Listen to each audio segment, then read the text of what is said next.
and welcome to this week's Thirsty Thursday. I'm Katelynn Smith, Employee Benefits Consultant at BKCW. This week, we're going to discuss what the potential financial savings are by implementing a cash in lieu of benefits policy. Let's go ahead and get started.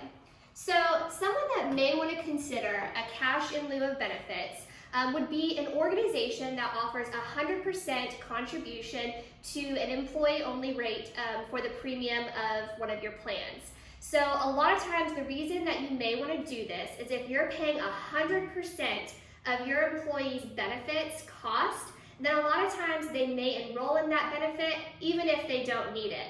For instance, people that may not need to be in your benefits would be people that are covered under their spouse's plan, or a person that's under the age of 26 and is on their parents' benefits plan. Because of that, you want to make sure that people don't necessarily have secondary coverage unless they need it.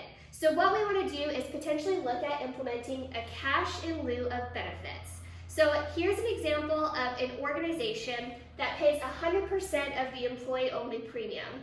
The cost of that premium for employee-only is $579. So that organization is paying $579 per employee per month to be on that benefit plan. Now, if they implement a cash in lieu policy, say you go ahead and do a survey and there are 4 employees that state that they have coverage elsewhere and are using your plan as a secondary plan option. What you can do then is say, okay, great, we're going to implement this so the employee still receives some sort of compensation or a benefit while you're going to have the tax or premium savings of implementing this. So let's go ahead and walk through this. So $579 is the cost of the premium. Now you get to set the cash amount that you would like to give employees for opting out of this policy. So in this example, I put that if an employee opts out because they have coverage elsewhere, that they would receive $100. It's very important to note that that $100 is going to be taxable to your employee as essentially a wage, and so it needs to be added to your Section 125 plan. So, but if we look at that, then your savings after you give your employee $100 for opting out is going to be $479 per month in premium savings. Sounds great. So let's go ahead and look at that. So $479 per month. If you had 4 employees that elected this because they had benefits elsewhere, then your savings on a monthly basis is going to be $1,916. So that's on a monthly basis. That's how much money your organization is saving on premium. Now if we multiply that by 12 months, then your annual premium savings by implementing this is $22,992. That's some significant savings on benefits and some premium savings just by implementing this policy. So that's if you had 4 employees. You can play with the numbers, whatever's going to work best for you. If you wanted that to be $50 a month that employee would get, you get to decide what's going to work best for your organization. But to me, this is a win-win for both you and your employee.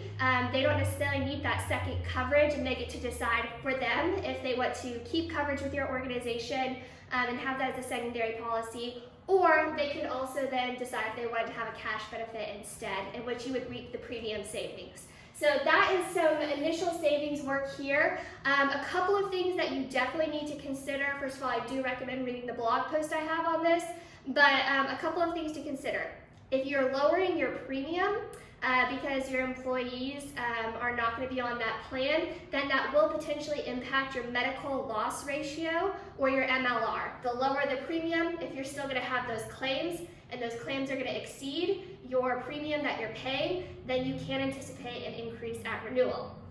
Additionally, you want to make sure that this doesn't affect your participation. A lot of carriers do require that you have a set amount of participation in a plan. So you want to make sure that if you implement this, that you didn't have a significant amount of employees that were going to opt out, and that would affect your participation in the plan. You do, of course, want to always confirm things with your carrier and your broker, and then you are going to want to add this to your Section 125 plan document. So I always recommend working with a compliance counselor on this to make sure that you've done all of your checks and balances.